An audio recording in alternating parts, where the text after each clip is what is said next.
Welcome to the Sports Show. Mike Max, Patrick Royce, Velle, Neal, and Sid Hartman. A lot of things to talk about tonight with Twins Fest and whatnot going on. And let's start with Gopher basketball, though, because that's got the people talking the most, Sydney. And there's two schools of thought here. One is some people say, Tubby, you got to change the way you coach. You got to get more out of them. The other one is, let's get mad at the players. You've kind of chosen the players on this thing. Well, Tubby admitted to me today, talking to him, that he's going to have to change some of the things he normally does as far as the coaching, that what they're doing now is not working. He just thinks that since the Michigan game, they kind of lost confidence and they're not playing the kind of basketball. But when you got a situation when Coleman gets 2 points, Rodney Williams gets 2 points, and when Hollins gets 2. Austin. Huh? Austin. Yeah, 2 points. There's something wrong. Ryan's got his number. He's beat him 5 or 6 straight, and I don't think Wisconsin has a lot of talent. I think that guy's a fantastic coach. No, I got a suggestion. When you're playing two teams that you got better players than, do something to get the game moving. Yeah. You can't. They let Northwestern and Wisconsin play that horrible brand of basketball that they play, and that's how they got beat. You know, you gotta get out in front of Wisconsin. People were whining about a couple calls late. When you get 44 points, you don't have much to whine about. That's right. No doubt, shot clock violation. Come on, Velle. I didn't see the game, but someone told me that Mbakwe got hurt, and so Ryan picked Rodney Williams. Shoot free throws. So Williams shoots the first free throw, which I guess is a great achievement. All right. Yeah. So then Tubby races to get Eliason in the game, and so my friend was saying he iced his own free throw shooter, and said a vote of no confidence to Williams that you're going to miss. I need him in there to get his rebound.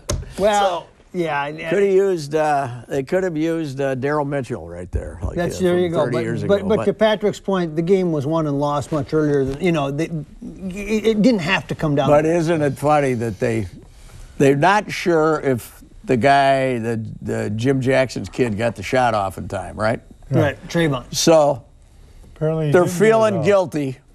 So they immediately call a foul that they wouldn't have called any other time to put the Gophers on the line. There's no way they call that foul. No, they wanted to put them on the line and give them a chance. That was a classic. Without question. That was a classic. Sydney? I think from what I talked to Tubby today, he didn't get the shot off on time. But but whether he did or didn't, what we're saying is the next foul was the makeup call. Yeah. Well, like Patrick just said, they certainly got better talent than Wisconsin and Northwestern. They should be able to beat those teams. But the one thing they got going for them, 4 of the next 5 games are at home. They got one road game at Michigan State, so maybe they get to the things they for And they got Nebraska coming to town. You couldn't lose to Nebraska if you wanted to at home, could you? You call that a loser-proof game? Yes. Definitely. You get loser-proof because Nebraska. Someone told me they have like just a handful of scholarship players in their roster right now. They don't have. Tim Miles took over, from Southwest State, and they did beat Northwestern yesterday. But that's not an achievement. They're redoing that. And supposedly, everybody's the talk of the Big Ten is the facility that Nebraska has for basketball. Sydney, they say Nebraska's basketball facility is the best in the country now. Really? Well, Each player has his own, as I'm told, TV, radio setup, shower, everything. Own shower? Yes. Dean Johnson, who's on the Regents, and he was at the baseball deal, Lavelle's deal. And, You're the sponsor of Twins Fest. He went down to Nebraska with the Gopher football team, and or with the Gophers. Yeah. And he said he'd never seen anything like it. So everybody says. He says Minnesota has not even close in any one of the 3 sports. Okay, but then, Patrick, do you have to be that if you're in Nebraska and Lincoln, Nebraska, to offset not being in the Twin Cities? What else do you have to spend money on? Well, they got all the schools that they're now putting in the magnificent practice facilities, Michigan and Nebraska, they got money to spend because of football. Yeah, they might have, inferior, but that doesn't change the fact that he's got 5 pretty good basketball players, and he shouldn't be losing to Northwestern and Wisconsin when they don't. No, 2 different arguments. Apples and oranges. I don't think Wisconsin. The two Minnesota kids on the Wisconsin team did nothing. Bruisewitz and Bergwijn? Yeah, they did nothing. They get a lead. They can't hold a lead. I mean, turnovers is unbelievable. Part of it, yeah. Seems to me that most of their problems are up in their head, how you play the game. Yeah. Well, Rodney Williams going in the tank, senior. I thought he might be all Big Ten this year. That has not helped. So is he, I mean, is he going in the tank, or do they need to set him up so that he goes one-on-one more? Do they need to change the way that they distribute the ball to him? There's pressure on them now. Last year, when there was no pressure on him, he played very well. This year, there's pressure on the whole team, and they've succumbed to pressure. Well, last question on this before we go to break. What do you think the bar is, Patrick, from the fans? Is it that they got to win one NCAA tournament game? What satisfies the fan base here? I think one will. Kind of, sort of? Kind of, but they want two. They want so Sweet too. 16 out of this team. That's what I think. What's that T-shirt? What's that sweatshirt say? Allery's, I think, right? Allery's. Oh, Take a break, come back. I've been in there. There it is. J.D. Hoyts was just over there the other day. Say hi to Pat and the whole crew and have a great buddy bowl or a steak or a salad. Everything they've got is top shelf. J.D. Hoyts in downtown Minneapolis. Welcome back to the Sports Show. As we were talking about the Big Ten. Does the Big Ten, you know, we talk about fundraising and this and that and that. Do you even need to have a great fundraiser anymore, Patrick? Because it seems to me Jim Delaney's doing all the fundraising for this conference. The Big Ten Network. What are they going to, once they expand here, what are they going to be paying each school? Close to $20 million. 20 million. That They're makes it a lot going one easier. more expansion within the next 60 days. One of the Georgia schools. Georgia Tech. Yeah. Huh? You think they're going to get Next North 60 days? Carolina? Yeah.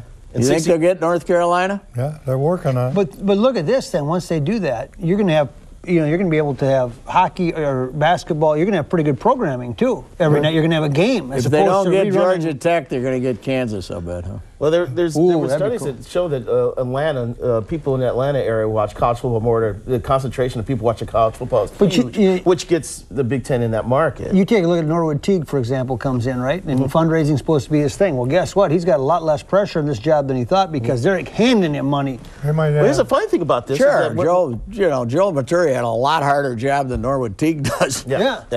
Go ahead, Sid. They might go for Kansas because they need that area. Kansas City would be a nice market for them. And if they get Kansas to one of the Georgia schools, unless they go to the West Coast. Georgia Tech. Well, they're not getting Georgia. They're getting Georgia Tech. It's in Atlanta. Georgia Tech, yeah. Remember when the Big Ten was flirting with Texas a little bit, and the rumor was that when Texas was talking to the Big Ten, someone called Texas and said, "We have to take your little brother with you," which was Texas A&M, and that kind of stopped that. Texas, but I think it gave Texas it started thinking about, hey, we need to figure out a way to make some money. Next thing you know, Texas Network. Texas and Oklahoma are going to end up in the Pac-12 before it's over, I think. Except Texas is such a big hammer down there. Yeah.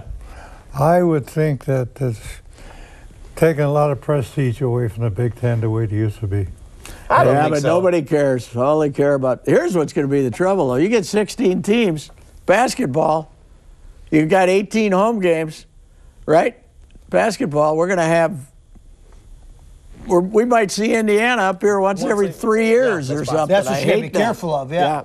And that's why Sid's idea to play another Big Ten football game is smart. Look, Ohio State. You don't see Ohio State here for I don't know how many years in the future. Yeah, that's right. No. Is Georgia Tech going to get hockey? Why not, huh? Yeah. How about that? Yeah, everyone. Why not? You can add your hockey because you know what you can do now is because you got so much money coming in. Yeah. You can pay for whatever you want to do. You know, and what all the Big Ten's doing is they're beating everybody else to the punch. So by the time these other conferences get organized, it's going to be too late. I was saying that half jokingly because I think the NHL twice has gone into Atlanta. Oh yeah. Well, they got a building to play at. Yeah, that's right. That's right. They control the times. 8 o'clock game Tuesday night again with Nebraska. Yeah. And football, look, 2:30, 8 o'clock. Next week, 11. Every different time. People don't know what time the games are even being held. What I hate is 6 o'clock Sunday night basketball game. Right. They drive me crazy. That's ACC, Well, isn't it? here Yeah. too, Big Ten. Yeah, get used to it though. I think they're just going to program that nighttime stuff. Go ahead. I was going to ask you about the Timberwolves. Well, I don't know. They should I think that says it all. Just like Ricey said, the Gophers should be able to beat Northwestern and Nebraska. The Timberwolves, even with the number of players they got, they should be able to beat Washington and Charlotte. That's pretty sad when you get those big leads. I can't understand it. How they get those big leads? How And they blow 'em. Man, I don't know about 9 that. out of 10? 9 out of 10? Yeah, I lost track of it. They beat Houston that Saturday night, and that's it. Yeah.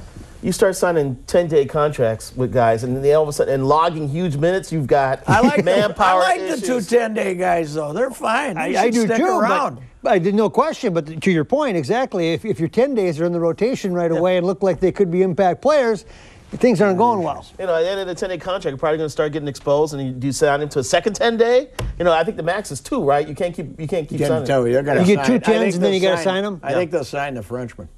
He's Not okay. Johnson? Johnson's been pretty I think good. I'll keep he'll be Johnson. okay. Well, I don't know I about think they'll keep Jello, both of them. Jelly You Belly. sign both those guys? I bet they end up signing both of them. Lou Onmanson, they'll get rid of him, and somebody else. People have to accept the fact that Ricky Rubio's playing at 70%, and until he gets his quickness back, he's an average guard. That's who he is right now. 70%? Yeah. I don't think he's playing 50%. Well, Wow. Last night he was actually pretty good. yeah, not bad. But he's not. It's going to be a while before he can do what you want him to do. He's no threat to score.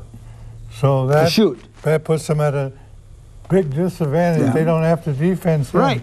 They can double team people and let him go. How about our poor guy? Now, you guys aren't big tweeters, but how about our guy Love with his cryptic?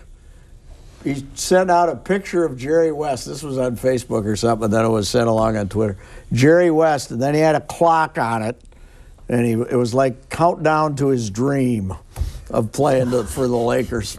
He couldn't stand the fact. Wait, I thought you meant about maybe he 2-3 wanted days Jerry West to come in as the GM of the Wolves. No, I don't. I inferred that it was he wanted to play with the Lakers. Okay. Because it was kind of a generic Lakers. When was not that? really It was endeared more himself about the to the Lakers market than it here. was Yeah. about Jerry West. Okay. He couldn't When did he stand the put that fact out? he hadn't gotten any publicity. Do you think that When did he put that out? 3-4 days ago. there are some people that said he wanted to be part of that Paul Gasol deal, that he wanted to go? Now? Yeah, I mean, you know, if you're going to trade somebody and you got to trade somebody for Gasol, and Rubio wants Gasol, trade me to the Lakers. You think that's true? I don't know. I don't have much confidence in their president of basketball. So, anything he's liable to do. All right, take a break, come back, sports show, stay with us. Hey, happen to be in the audience. Audi. Yeah, take a look. Hang on, guys. Audi right off of Carousel. Bruce Bonine and the whole group can't wait to see you and talk to you about an Audi. Stop on by there anytime. In this weather tonight, it is perfect to have the Q7 and feel safe in an SUV, and Audi makes one. Welcome back to the All Sports wheel? Show. Is that all All wheel? wheel. All night, wheel. all That's the way to get time. through the Yeah, it's snow. a great- All wheel. It is a great way to get through the snow and beyond in an Audi. Now, we were talking about the Twins Fest because that was this weekend. Lavelle, you're there through the whole thing. What were your impressions of some of these young players? Well, you know, it seems like the more you want to look at the present, you want to look at the future. I end up talking a lot to Aaron Hicks, and I talked to Joe Benson today. I didn't realize he ended up having microfracture surgery on that knee. They went in just for a cleanup and found all kinds of problems, and they decided to have microfracture. And you just want to see how these guys are going to, handle the pressure and the demands here. The thing that struck me was that they had 24,000 for Twins Fest.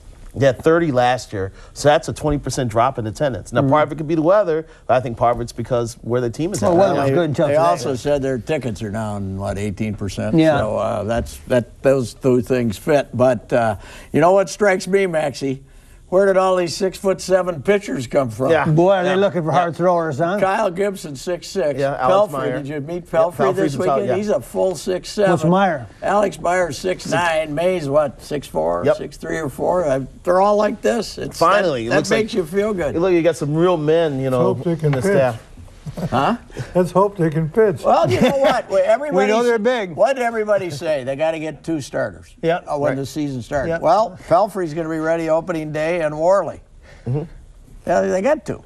But you'd Plus like Correa. to have them get another one. But are they I 500 don't count pitchers, it. or are they 6? I don't Are count they Correa. 6 and 10 guys, or are they 10 and 6 You know, guys? if they would have gotten Pelfrey 2 years ago after his year with the Mets, everybody was wow. But he had Tommy John. But he's better than what they. If you got Pelfrey, Worley, Gibson, Diamond, and then this dead body Correa, that's a better rotation than they had. They've gone from a bunch For of 2 years. They've gone from a bunch of number 5 starters to a bunch of number threes. And some people in the organization think Gibson can end up being a 2 if he gets locked in pretty This good. year already? So, maybe not this year, but maybe in a couple years. What they're going to do is have him pitch from the start of the season, and if there's an innings limit, they'll they could be a little bit better. I mean, it's better to try to figure out who's leading off than to try to find middle of the order that's guys. True. It's easier to find a leadoff hitter. They got the bus drivers. They just need the bus riders. Yes. Sid, well, ESPN reported tonight, today, I saw it, that Saunders. Baltimore did sign a pitcher from the Netherlands. So they're not interested in Jurgens, yeah. The whole injury concerns. Terry told me money's not a problem. The length of contract. Well, if they need pitching as bad as they do, give the guy a 2-year deal. I heard Saunders wants 3 years, and that's been the problem with some. They'll give him 2. Teams, They'd give him 2, but where's the market? Where's everybody else? There's still teams that need pitchers. Why here? Well, there's a bunch of guys that are still unsigned right now. I think they got to be squirming a little bit. They got to figure out where they're staying for spring training this year. So maybe some of these demands are going to start to come down and get in the Twins' wheelhouse. How long do you wait, though, Lavelle? The Twins have signed people. Let me ask you this, the Twins have signed people 2 days before camp's open. Give me an off-season assessment of what the Twins have done. A, B, C, D. I would give it long-term. Based on long-term, I'd give it a B. You're going to have to, ride it out through this year maybe. But I like bringing in the Pelfrey. I like trading for the big 6'9" kid that throws 100 miles an hour. And I like May, and I like some of the other things they did. But I don't know if it's going to really make them a threat this year. Short tournament. Short term, I would give it a C, C minus. Yeah. Because they traded 2 center fielders with range and table setting ability, and they still have developmental players in right, center, up the middle, and at third. You talked to Joe Mauer today. How did you feel about where he's at?